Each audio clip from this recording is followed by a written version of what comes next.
ಹಂಗಾದ್ರೆ ಹೋಗಿದ್ರಲ್ಲ ಹೆಂಗಾದ್ರು ನೀವು ಇನ್ನು ಮುಂದಾದರೂ ನಾವು ಭ್ರಷ್ಟಾಚಾರ ಮಾಡೋದಿಲ್ಲ, ಇನ್ನು ಕರ್ನಾಟಕ ಲೂಟಿ ಮಾಡೋದಿಲ್ಲ, ಇನ್ನು ನಾವು ಬರೇ ಒಂದೇ ವಂಶದರ ಆಳೋದಿಲ್ಲ ಅಂತ ಪ್ರತಿಜ್ಞೆ ಮಾಡಬೇಕಾಗಿತ್ತು ಮಂಜುನಾಥ ಸ್ವಾಮಿ ಬಲ್ಲಿ. ಬೇಡಪ್ಪ ಸಾಕು, ನಮ್ಮ ಅಪ್ಪ 4 ಸಲ ಮುಖ್ಯಮಂತ್ರಿ ಆಗ್ಯಾನ, ನನಗೂ ರಾಜ್ಯಾಧ್ಯಕ್ಷ ಕೊಟ್ಟಾರ, ಸಾವಿರಾರು ಕೋಟಿ ರೂಪಾಯಿ ಲೂಟಿ ಮಾಡಿದ್ದೀವಿ. ಇದು ಮಂಜುನಾಥೇಶ್ವರ ಬಿ ಜೆ ಪಿಯ ಸಾಮಾನ್ಯ ಕಾರ್ಯಕರ್ತರಿಗೆ ರಾಜ್ಯ ಮುಖ್ಯಮಂತ್ರಿ ಆಗುವಂಥ ಅವಕಾಶ ಕೊಡು, ರಾಜ್ಯಾಧ್ಯಕ್ಷರಾಗುವಂಥ ಅವಕಾಶ ಕೊಡು. ನಮ್ಮ 3-4 ತಲೆ ತಿನ್ನುವಷ್ಟು ನಾವು ಮಾಡ್ಕೊಂಡಿದ್ದೀವಿ, ನಿನ್ನ ಆಶೀರ್ವಾದದಿಂದ ಅಂತ ಹೇಳಿ ಮುಗಿಸ್ಬೇಕಾಗಿತ್ತು. ಬಿಟ್ಟು ಮತ್ತೆ 2ನೇ ಹಂತದ ಲೂಟಿ ಪ್ರಕರಣ ಮಾಡ್ಬೇಕತ್ತಾರೆ ಅಷ್ಟೇ.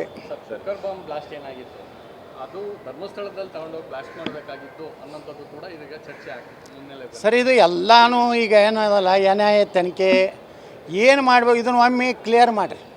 ಸುಮ್ಮನೆ ಜೀವಂತ ಇಟ್ಕೊಂಡು 8 ದಿವಸ ಅಂತೇಳಿ ಇದನ್ನು ಚರ್ಚೆ ಮಾಡೋದು ಒಮ್ಮೆ ಕ್ಲಿಯರ್ ಆಗಿಬಿಡಲಿ. NIAದಿಂದ ಏನು ಬಾಂಬ್ಸ್ ಏನು ಅವರು ನಮ್ಮ ಡಿ ಕೆ ಶಿವಕುಮಾರ್ ಬ್ರದರ್ಸು ಏನು ಕುಕ್ಕರ್ ಬಾಂಬ್ ಒಯ್ದಿದ್ರಲ್ಲ, ಆ ಬ್ರದರ್ಸ್ರದ್ದು ಏನು ಅನ್ನೋದು ಗೊತ್ತಾಗ್ತದೆ, ಈ ಬ್ರದರ್ದು ಏನು ಅನ್ನೋದು ಗೊತ್ತಾಗ್ತದೆ. ಎಲ್ಲ ಬ್ರದರ್ಗಳದ್ದು ಹೊರಗೆ ಬರ್ತದೆ. ಕಾಂಗ್ರೆಸ್ ನಾಯಕರು ಕೂಡ ಧರ್ಮಸ್ಥಳ ಚಲೋ ಹೋಗ್ಲಿ, ಒಳ್ಳೇದಲ್ಲ. ಕಾಂಗ್ರೆಸ್ನವ್ರಿಗೆ ಇಟ್ಟು ಒಳ್ಳೆ ಬುದ್ಧಿ ಬಂದೈತೆ ಅಂತ ಚಲೋ.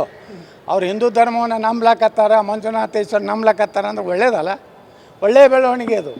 ಬರೀ ನಕಲಿ ಜಾತ್ಯಾತೀತರು ಹಳ್ಳಿ ಮಸೀದಿಗೆ ಹೋಗ್ತಿದ್ರು, ದರ್ಗಾಕ್ಕೆ ಹೋಗ್ತಿದ್ರು, ಅಲ್ಲೇ ನಮಾಜ್ ಮಾಡ್ತಿದ್ರು. ಈಗ ಧರ್ಮಸ್ಥಳ ಮಂಜುನಾಥನ ದರ್ಶನ ತೊಗೋತಾರೆ ಅಂದ್ರೆ ನಾ ಕಾಂಗ್ರೆಸ್ಸಿನ ಯಾವ್ಯಾವ ಶಾಸಕರು ಅದಾರಲ್ಲ ಅವ್ರಿಗೆ ಅಭಿನಂದನೆ ಸಲ್ಲಿಸ್ತೀನಿ.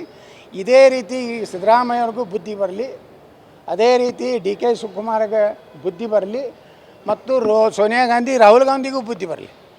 ಹೆಂಗೆ ಇವ್ರು ಹೋಗ್ಲಕತ್ತಾರಲ್ಲ, ಅವರು ಹಿಂದಕ್ಕೆ ಸ್ವಾತಂತ್ರ್ಯ ವೀರ ಸಾವರ್ಕರ್ ಹೇಳಿದರು, ಹಿಂದೂ ಧರ್ಮದ ಒಂದು ಸನಾತನ ಧರ್ಮ ಎದ್ದುಬಿಟ್ರೆ ಜಾಗೃತ ಆದರೆ ಶರ್ಟ್ ಮೇಲೆ ಜನವಾರ ಹಾಕೋತಾ ಇರ್ತಾರೆ.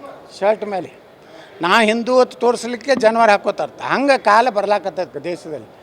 ಯಾಕಂದ್ರೆ ಸ್ವಾತಂತ್ರ್ಯ ವೀರ ಸಾವರ್ಕರ್ ಹೇಳಿದ ಮಾತು ಇವತ್ತು ಸತ್ಯ ಆಗ್ಲಕತ್ತದ. ಅದಕ್ಕೆ ನಾ ಹೇಳ್ತಾ ಇದ್ದೀನಿ, ಕಾಂಗ್ರೆಸ್ನವ್ರು ಎಲ್ಲರೂ ಕೂಡಿ ಸಿದ್ದರಾಮಯ್ಯ ನೇತೃತ್ವ